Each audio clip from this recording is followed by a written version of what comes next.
My name is Sally. My parents want me to leave. They say there's no future for me here in Gaza. I'm a musician. I'm the only female member in my band and was banned by the Hamas government from performing in public. Gaza is a very conservative place. When I told my dad I wanted to study abroad, his answer was, when a man proposed to you, you can get married and travel with him.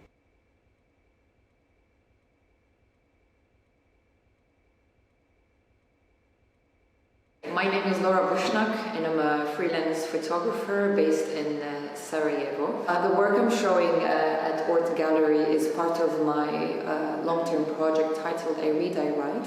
I'm showing work from Gaza and Saudi Arabia.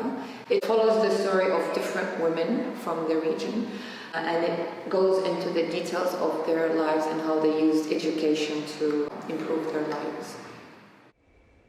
My name is Josephine Reichert. I'm the curator of this exhibition, I Read, I Write by Boushnak. Ort Gallery is an artist-led exhibition space based in Boushnak, Birmingham. This exhibition was on at Ort Gallery between the 30th of November 2019 to the 25th of January 2020.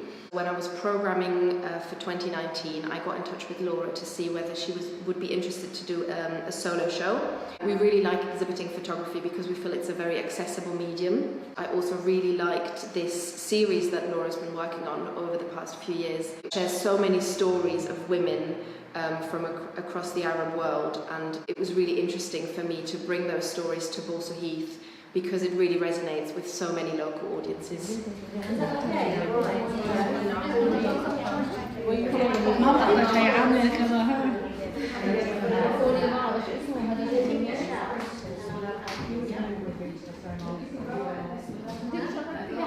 It's all right.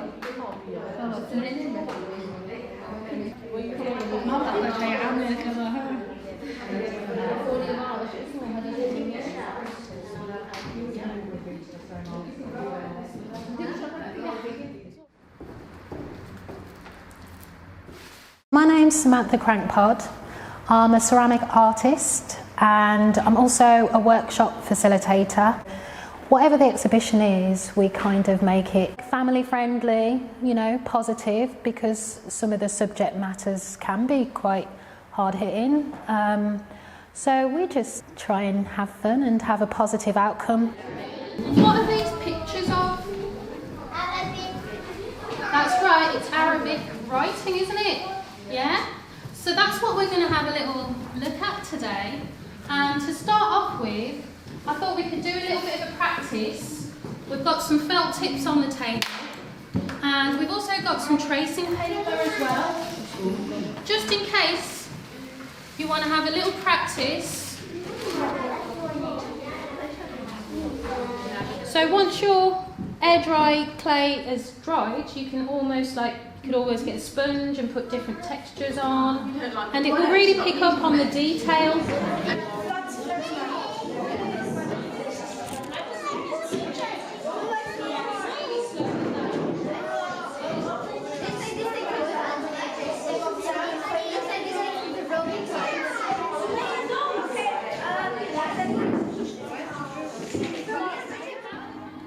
So title is Learning a New Language. Learning a new language that's not your own. It's like trying to get blood from a stone. It's easier to save a corpse from a vulture than learning a whole new sentence structure. No doubt there is a great shift, and it is not always easy to get the gist. In English, the verb follows a subject. No, I don't know what computer is doing. In English, the verb follows a subject. To do this in Urdu would be incorrect. A bus is a vehicle, as we all know. A bus is a vehicle, as we all know, but in Urdu, it means stop and do not go. To suffer means you will experience bad things. But in Urdu, it's travel or the joy that it brings. The queen has tiaras plucked from her domain.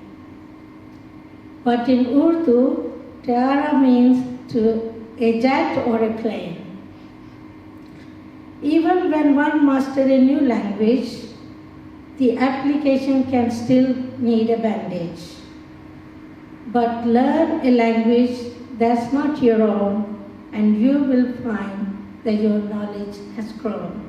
Thank you very much.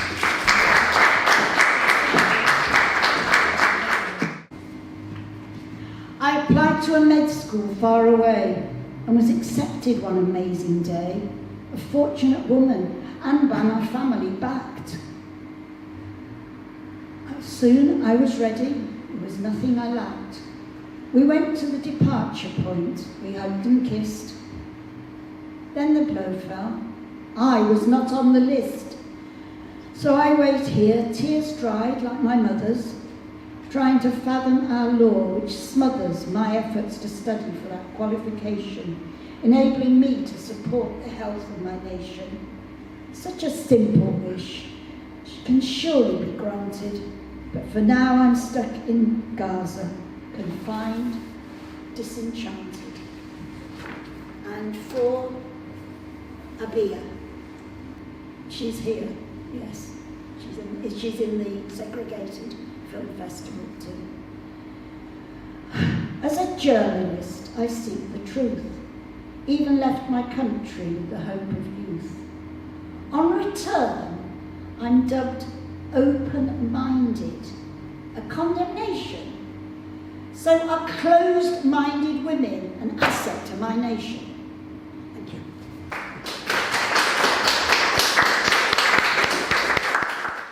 Thank you all for coming. Welcome to Ort. It's quite exciting to have Laura here, international guest, flown in from Sarajevo. I don't think she needs a lot of introduction. You'll have seen the exhibition that's been up for the last 2 months.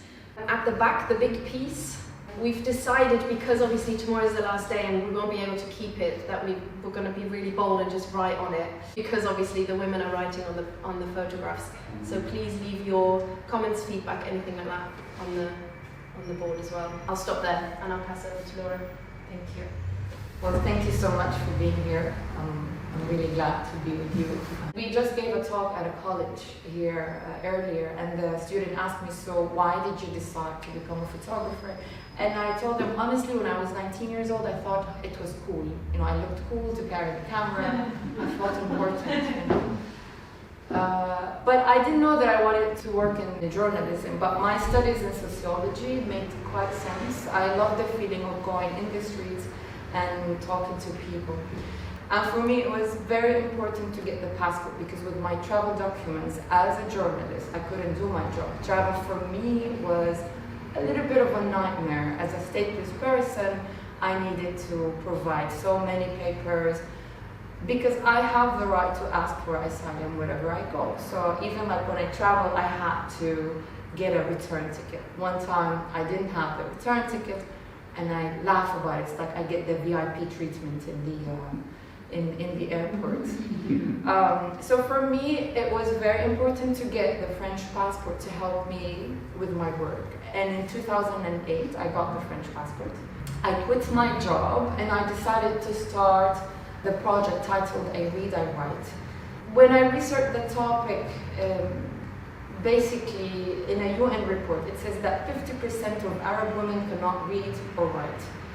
And I was quite curious. I wanted to start a project. Basically, if we have the 50% of women who cannot read or write, and they are not involved in the process of change, particularly in the political process, how can we advance the region?